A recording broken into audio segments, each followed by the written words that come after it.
울산 주상복합 아파트에서 난 불이 완전히 꺼지면서 화재 원인을 밝히기 위한 조사가 본격적으로 시작됐습니다. 경찰은 전담팀을 만들고 국립과학수사연구원 등과 합동 감식에 들어갔습니다. 현장에 나가 있는 취재기자 연결해 자세히 알아보겠습니다. 허성준 기자. 네, 울산 주상복합 화재 현장입니다. 네, 화재 원인에 대한 조사가 시작됐다고요. 네, 경찰이 화재 원인을 규명하기 위해 40명 규모의 수사 전담팀을 꾸렸습니다.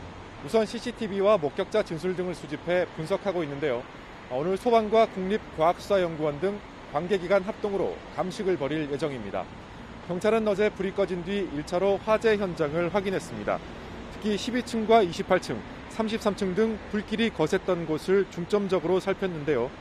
화재 범위가 넓은 만큼 일단 현장 보존과 건물 구조를 파악하는 데 중점을 뒀습니다. 애초 소방당국에 접수된 최초 신고는 12층 테라스에 있는 에어컨 실외기에서 연기가 난다는 내용이었습니다. 그런 만큼 사건 초기 실외기에서 불길이 시작돼 외벽을 타고 건물 전체로 번진 것이란 추정이 나왔습니다.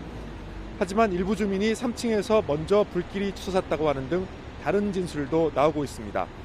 경찰과 소방당국은 여러 가지 가능성이 있는 만큼 화재 원인을 규명하는 데는 어느 정도 시간이 걸릴 것으로 보고 있습니다. 경찰은 또 건물 외벽을 타고 불이 빠르게 번져나간 점을 고려해 외벽 마감재에 문제가 없었는지도 조사하고 있습니다.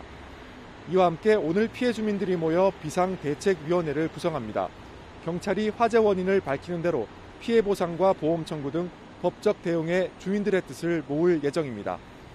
울산시도 피해 주민을 위한 긴급 지원 대책을 마련해 오늘 오후 2시 발표할 예정입니다. 앞서 그제밤 11시 10분쯤 울산 달동에 있는 33층짜리 주상복합에서 불이 났습니다. 당시 울산에는 강풍주의보가 내려질 정도로 바람이 거셌는데요. 소방당국이 인근 소방서 6곳의 인력과 장비를 모두 동원하는 대응 2단계를 발령했지만 강한 바람 탓에 불길을 잡는 데 애를 먹었습니다. 특히 울산에는 고가 사다리차가 없어 초기 진화에 어려움을 겪었는데요. 소방 헬기까지 투입한 끝에 화재 발생 15시간 반 만인 어제 오후 2시 50분쯤 완전히 불을 끌 수 있었습니다. 주민 90여 명이 연기 흡입과 화상 등을 입고 병원에서 치료를 받고 있지만 다행히 숨진 사람은 없었습니다. 지금까지 울산 주상복합 아파트 화재 현장에서 YTN 허성준입니다.